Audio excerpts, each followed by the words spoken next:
Boa noite a todos, irmãos e irmãs do Grupo Espírita Fraternidade.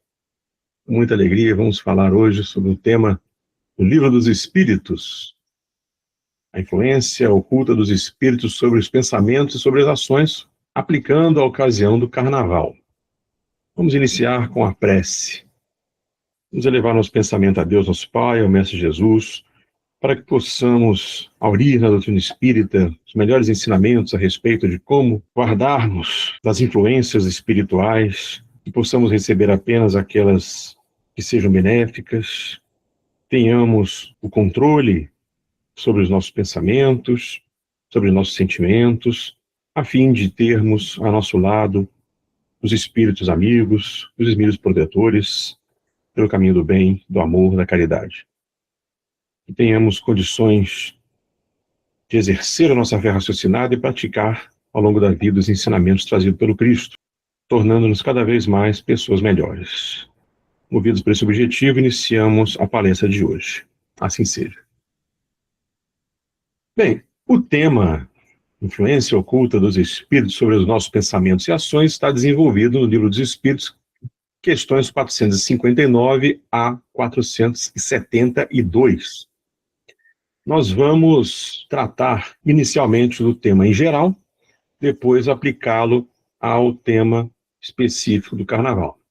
Primeiro, a doutrina espírita sempre nos ensina que os espíritos sim influenciam nossos pensamentos, até mais do que imaginamos. Por vezes eles nos dirigem, assim está na questão 459, e nós convivemos com pensamentos nossos próprios e com aqueles que são também sugeridos por eles. Muitas vezes esses pensamentos estão em oposição, são contrários mesmo, se combatem. Isso faz parte da vida. Apesar de, na questão 461, haver uma certa indicação de como podemos distinguir os pensamentos que são nossos próprios daqueles que são sugeridos, dizendo que quando o pensamento é sugerido, vem como uma voz que nos fala. E os pensamentos próprios nossos, geralmente são aqueles do primeiro momento. No entanto, não há um interesse em fazer essa distinção, é dito logo, porque é útil não saber. Nós somos mais livres, agimos mais livremente, se não soubermos. E quando fazemos o bem, fazemos voluntariamente. Se fazemos o mal, é por nossa responsabilidade, de modo que assim o nosso livre-arbítrio fica sempre resguardado. Tá? Inclusive, a nota da questão seguinte, Kardec faz uma explicação maravilhosa. Se fosse útil que pudéssemos distinguir claramente os nossos próprios pensamentos daqueles que nos são sugeridos, Deus teria dado o meio, né? Então, nós claramente saberíamos, olha, eu sei que isso aqui não fui eu. Mas não é assim no dia a dia e com a maioria das pessoas. É claro que tem aqueles médiuns mais ostensivos que sim, fazem essa distinção, mas isso não é uma distinção dada a todos, como ele nos deu, por exemplo, diz Kardec, ou de distinguir o dia da noite. Não é assim. Quando uma coisa é vaga, é que assim deve ser para o bem. É melhor que essa distinção não seja feita, até para que nós nos responsabilizemos pelo bem ou mal que praticarmos, tá? Mas o que a doutrina ensina? Que há uma influência e que, dado que há essa influência, aprendamos a lidar com ela. Saibamos como ela nos dirige. Embora nós distingamos com nitidez. Mesmo as pessoas mais geniais, muitas vezes, têm as suas ideias sugeridas por espíritos que acham que aquela pessoa terá condições de divulgar ou de pôr em prática muito bem essas ideias. Agora, saber se quem influenciou é um bom espírito ou um mau espírito, isso já é mais fácil, como está na questão 464. Estudar é coisa, bons espíritos só aconselham o bem. Cabe a vós a distinção, quer dizer, nós também temos que conhecer um pouquinho sobre as leis de Deus, todas muito bem explicadas no livro terceiro do Livro dos Espíritos, leis morais, né? Ali você sabe o que é o bem, o que é o mal, com muita clareza, pelo menos dentro daquilo que a doutrina espírita ensina. Mas isso em todas as doutrinas filosóficas, religiosas, você tem noções de bem e de mal bastante convergentes. Um espírito imperfeito nos impele ao mal, é para quê? geralmente para fazer sofrer como eles. Não que isso vai diminuir o sofrimento, mas é que são invejosos, querem fazer sofrer os que são felizes. E o sofrimento que eles querem que tenhamos é exatamente esse, de uma ordem inferior, afastada de Deus, como possivelmente é o caso deles. E Deus permite? Sim, sim. É claro que Deus não obriga, Deus não vai falar espírito inferior, vá lá atazanar aquele homem bom. Não, isso não existe. Agora, ele permite. Por quê? Porque é dado ao livre-arbítrio. Os espíritos, se não pudessem fazer o mal, não teriam livre-arbítrio, assim como nós, né? O livre-arbítrio existe, por isso há a possibilidade do bem e do mal para espíritos, como para nós, que também somos espíritos apenas no corpo. E é interessante que há até uma função providencial para os espíritos imperfeitos, na questão 466. Eles seriam instrumentos destinados a experimentar a fé e a constância dos homens no bem. Nós, espíritos, devemos progredir, por isso passamos pelas provas do mal, para alcançar o bem. A missão dos espíritos é nos pôr no bom caminho. E quanto às más influências? Quando agem sobre nós é porque nós as atraímos pelos nossos desejos do mal. Eles vêm nos ajudar no mal, tá? Quando temos vontade de praticar. Mesmo assim, mesmo quando temos a vontade de praticar o mal, e somos secundados por espíritos com essa mesma intenção, sempre haverá outros espíritos que se esforçarão em nos influenciar para o bem. Dessa forma fica estabelecida aí a balança, né, que nos deixa no comando. É assim que Deus deixa a nossa consciência a escolha do caminho que devemos seguir. Na questão 467, como se libertar dos espíritos que atraem para o mal, que nos influenciam para o mal. Mudar o pensamento, mudar os desejos, que assim nós mudaremos também quem nós atraímos. Essa é a consequência da resposta dada. E quando nós repelimos a influência dos espíritos maus pela vontade, é claro que eles vão renunciar à tentativa. Não tem nada a fazer. Vão ficar ali à espreita, esperando a gente voltar a ter esse desejo. Ele vai estar de tocaia ali, né? Mas uma hora também, quando verem que nós mudamos de fato de conduta, que há a desistência. Então ele resume que para nós, na questão 469, o meio de neutralizar a influência dos maus espíritos. Fazendo bem, colocando toda a confiança em Deus, tentar afastar os maus pensamentos, tentar evitar escutar sugestões de discórdia entre nós e pensamentos que suscitam todas as más paixões. Desconfiar também de pensamentos que exaltam o orgulho. Tudo isso são formas de evitar as tentações, né? Como Jesus falava. Não deixei cair em tentação, livrar do mal. É por isso que dessa forma nós evitamos que os espíritos se sintonizem justamente nesses pensamentos conosco. Não há uma missão para os espíritos de fazerem o mal. Nenhum espírito, ninguém tem missão de fazer o mal. Isso é bem claro na questão 470. E na 472, que termina aqui a sessão, nos diz que os espíritos que querem fazer o mal podem se aproveitar das circunstâncias em que nos encontramos, sim, mas também podem provocar essa circunstância, nos levar a uma situação em que nós exacerbemos os desejos que farão com que eles sejam atraídos. Sim, eles podem. Como? Nos compelindo inconscientemente ao objeto da nossa cobiça. Isso está na questão 472. Ele dá o exemplo do homem cobiçoso, né, que acha um dinheiro no caminho. Isso desperta aquela cobiça. Aí os espíritos que são também avarentos, gananciosos como ele, já são atraídos, né? E tentam pegar aquele dinheiro e não procurar o dono. Claro que não foram os espíritos que deram essa cobiça para ele. O que os espíritos podem fazer, segundo a questão ali? Eles podem dar ao homem o pensamento de se dirigir a esse ponto. Quer dizer, uma coisa completamente avulsa para a consciência do homem, né? E ali sim, quando o pensamento desperta a cobiça, aí os espíritos vão e aproveitam para se apoderar dele. Ao mesmo tempo que vem outros também sugerir para ele devolver o dinheiro. Então sempre existe os dois lados.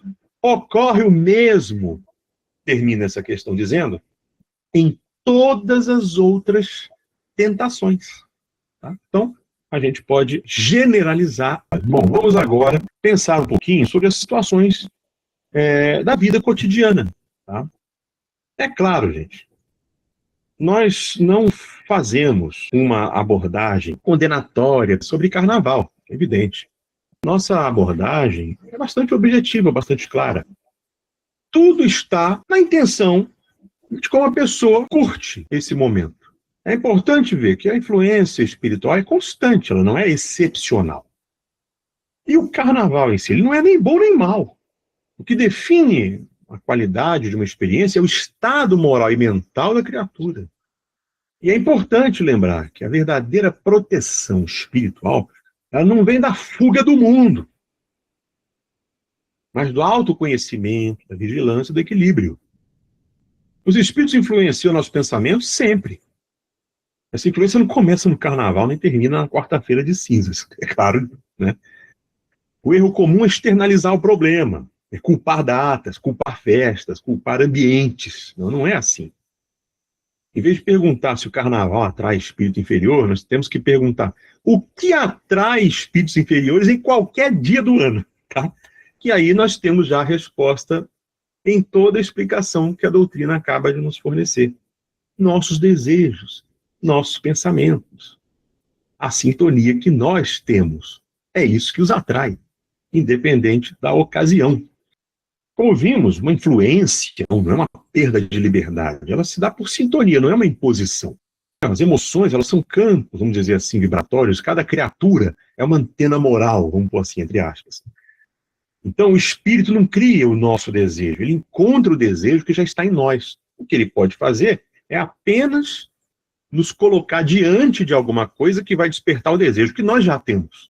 Então, como os espíritos se ligam por afinidade de pensamento, não é o ambiente que vai determinar o espírito que se aproxima, mas é o conteúdo interior, íntimo.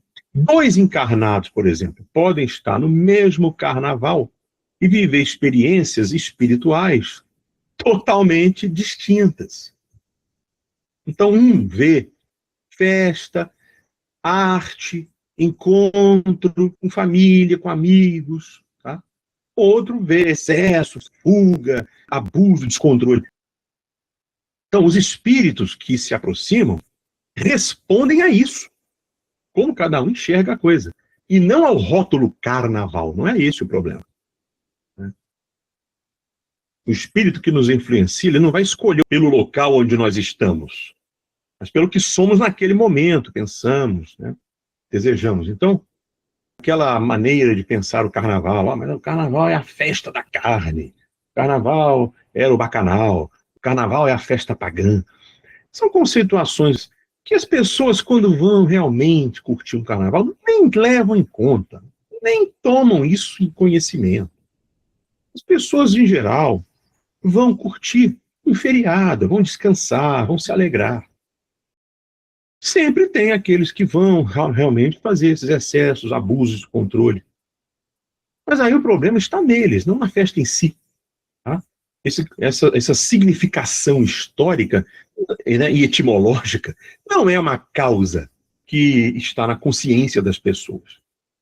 Isso geralmente é usado no discurso para condenar as festas e responsabilizá-la ao invés dos indivíduos. Então não há problema nenhum numa pessoa ir num carnaval com sua família, com sua avó, com seu pai, com seus irmãos, né, jogar um confete, uma serpentina, botar uma fantasia legal. O que tem, né? Só vai ter problema se a pessoa quer ir para ter abusos de substâncias ou uma sensualidade irresponsável, fora do relacionamento, coisas assim que vão contra a moralidade. E aí os espíritos é que vão estar ali influenciando.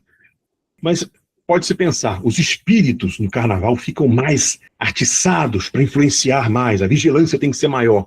Não é bem isso. O que ocorre é que a chegada do evento, como de qualquer outro, ou qualquer festa ou feriado, é muito propagandeada. E isso faz com que as pessoas já comecem a criar expectativas, a esperar. Então a cabeça já começa a trabalhar no que ela quer fazer no carnaval. E isso vai atraindo os espíritos. Basicamente, eles respondem aos desejos. Então você vai ver numa propaganda da televisão, numa capa de revista, na internet, venha curtir o carnaval aqui, ou num clube, ou num bar, ou na sua rua. E aí você vai. Se for bem intencionado, você vai lá curtir como uma festa cultural, uma coisa legal, né? Ou abraçado nos seus amigos, simplesmente para brincar, para se alegrar, e tudo bem. Ou, se for com aquele outro objetivo mais de excessos, de descontroles, você vai ter as influências condizentes, tá? O que a gente pode ver, então, é que há sugestão e não imposição. A responsabilidade final é sempre do encarnado. Por isso, a nossa fala tem esse objetivo de mostrar que a responsabilidade é nossa. Não é do ambiente, não é da festa, do que está acontecendo ao nosso contexto cultural. A doutrina, ela não transfere a culpa para o mundo invisível. Não vai dizer, olha, os espíritos é que fizeram aquela pessoa ser pervertida. Não, não é isso. A doutrina é ao contrário, ela educa para a autonomia moral. Autonomia moral. Se o espírito pudesse obrigar ao erro, não teria mérito na virtude, né? Então, os ambientes coletivos, assim, eles apenas vão intensificar as emoções, sejam boas ou más. Onde há alegria sincera, vai ter espírito, tanto leviano quanto protetor, vai ter dos dois em todo momento, sempre. Onde há excesso, vai ter afinidade com o espírito igualmente excessivo. O problema não é a festa, é a perda da lucidez moral. Nós temos que fazer uma vigilância, porém sem ascetismo, sem o medo. É preciso saber ali quando avançar, quando recuar. O espiritismo, né, não veio nos tirar da vida, mas para nos ensinar a vivê-la melhor. Né? Então, concluindo, nós não estamos à mercê de forças ocultas, nós somos acompanhados, inspirados e amparados também. A melhor proteção espiritual é aquele equilíbrio interior, né? Em qualquer época do ano. O mundo espiritual não pede para a gente fugir da alegria. Ele pede é que nós não fujamos do autoconhecimento, de onde quer que estejamos, né? Inclusive, fecho com uma lembrança da comunicação do espírito protetor no capítulo 17 do Evangelho segundo o Espiritismo, chamado O Homem no Mundo, onde esse espírito diz: não creiais que, excitando-vos a prece e a evocação mental, nós vos empenhamos em viver de uma vida mística que vos mantenha fora das leis da sociedade, onde estáis condenados a viver. Não. Vivei com os homens de vossa época como devem viver os homens. Se for para sacrificar as necessidades ou até a frivolidade do dia, que seja com sentimento de pureza para santificá-las. Ou seja, se for para deixar de ir a algum lugar para acompanhar alguém, que tenha pelo menos um objetivo providencial, não uma certa arrogância, né, moralista. Sois chamados a vos encontrar em contato com espíritos de natureza diferente, de caracteres opostos, diz esse espírito. Não vos choqueis contra nenhum daqueles com os quais vos encontrais. Sede alegres, sede felizes, mas a alegria que dá uma boa consciência. Né? A virtude não consiste em revestir um aspecto severo e lúgubre, em repelir os prazeres que as vossas condições humanas permitem. Basta reportar todos os atos da vida ao Criador que deu essa vida. Então veja, contanto que nós tenhamos em mente a boa consciência, alegrias legítimas, estaremos no mundo, nos locais, nas festas, participando da cultura, da família, dos círculos de amizade, sem nenhum problema. Né? Então nós concluímos justamente identificando que a doutrina espírita nos ensina que define a experiência é o estado moral e mental da criatura e que a verdadeira proteção espiritual não vem da fuga do mundo, mas do autoconhecimento, da vigilância e do equilíbrio. Então, todos nós podemos descansar, podemos ir para um retiro, se quisermos, podemos ir para um clube, para a rua, né, ver as manifestações da cultura, apenas tendo a consciência de como é que a nossa mente está sintonizada, com o quê, né? Com a boa intenção. E era essa, então, a mensagem de hoje. Vamos encerrar com uma prece. Nós agradecemos a Deus, a espiritualidade, pelo entendimento da moral cristã, que nos dá toda a autonomia, que nos permite entender como funciona o mundo espiritual na relação com o mundo dos encarnados.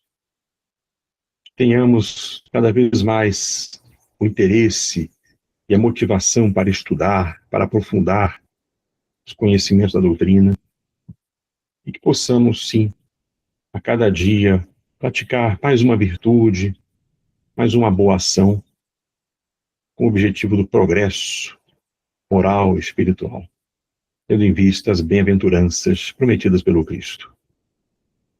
Assim seja, graças a Deus.